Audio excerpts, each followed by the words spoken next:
governo publicou ontem à noite no Diário Oficial algumas alterações na estrutura de poder do Palácio Araguaia. Veja bem, é normal os governos fazerem modificações na administração com o propósito de melhorar o atendimento, melhorar a qualidade da administração. Mas as mudanças de ontem, elas foram, assim, como se percebe pelas modificações de cargos, trocaram 6 por meia dúzia, ou seja, um saiu de um lado, foi para o outro. O governo demonstrou aí que confia nesses auxiliares que estavam no cargo, apenas fez um remanejamento de funções na máquina administrativa. No popular, teria trocado 6 por meia dúzia, não é verdade? Por quê? O governo tem feito administrativamente um trabalho bem feito na questão fiscal, tem conseguiu enquadrar-se, então não seria incompetência administrativa, não seria motivos para retirar, por exemplo, mudar de lugar, por exemplo, o secretário de administração. Ora, se há problemas de pagamentos de plano-saúde, de contribuições patronais e de servidores, esse problema, evidentemente, não está na alçada do secretário, e sim do governo. É o governo que determina esse tipo de coisa. Então, na verdade, o governo fez apenas uma alteraçãozinha para ver se dá algum fôlego. É aquela situação, né? Ver se dá uma oxigenada.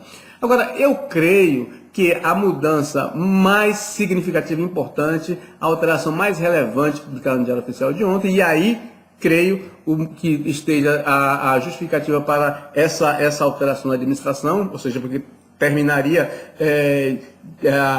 dividindo esses efeitos políticos, seria a nomeação dos conselheiros do IGPREV. Ou seja, o governo nomeou os conselheiros do IGPREV depois de uma decisão de ontem à noite do juiz da Vara da Fazenda Pública determinando que o governo fizesse.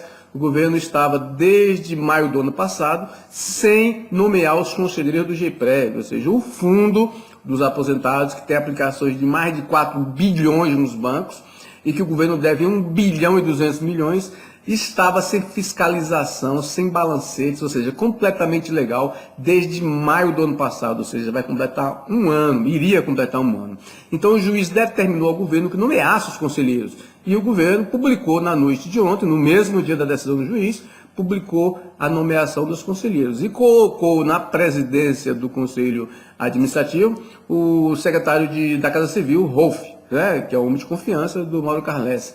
E no Conselho Fiscal também, outra pessoa de confiança do Mauro Carles. É normal? É normal, sim. Toda a vida os governos nomearam os presidentes dos conselhos. Tem que ser assim, por quê? Porque grande parte dos recursos do IGPREV, ele tem origem ali nos cofres do Tesouro. Então, nada mais natural que o governo tenha ascendência sobre o controle disso. Os servidores sempre pediram a eleição aí para a presidência desses conselhos, mas nunca conseguiram, seja por causa da lei em vigor, seja porque o governo não vai deixar mesmo, porque o governo tem um controle, quer ter o controle desse fundo aí dos aposentados, até porque ele, se fosse uma empresa, o governo seria o maior acionista, porque o governo é responsável pelo IGPREV. Se o IGPREV falir, é o governo que tem que pagar, ou seja, você, a população aí. Então, o governo nomeou os conselheiros ontem à noite, não é?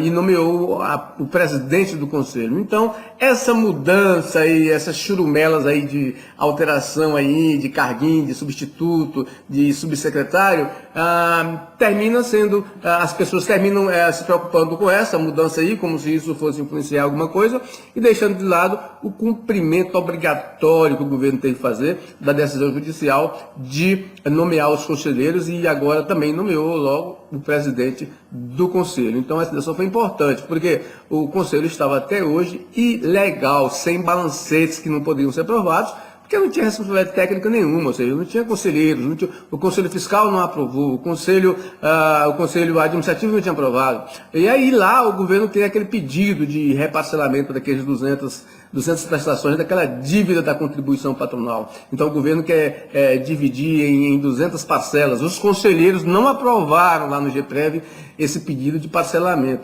E esse pedido de 200 meses é inclusive ilegal, porque a STN também, o INSS em Brasília, também a Secretaria de Previdência Complementar também não aprovaria esse parcelamento de 200 meses, porque é ilegal. Ou seja, o parcelamento, por exemplo, pela legislação, o parcelamento da contribuição patronal só pode ser feito até 60 vezes. E a contribuição do servidor que o governo deve, sim, isso aí poderia fazer até 200 meses. Não adianta a Assembleia já aprovar isso aí, porque esses 200 meses para a contribuição patronal não passa lá em Brasília, lá não passa, no governo federal isso não passa, porque é completamente ilegal. Mas o governo, de qualquer forma, tem demonstrado boa fé, interesse em resolver essa situação. Acredito que agora, com essa nomeação dos conselheiros, a coisa ande mais um pouco, ou seja, e o governo tem a oportunidade de mostrar que tem interesse em solucionar a questão do GEPREV, que já tem um passivo atuarial de 34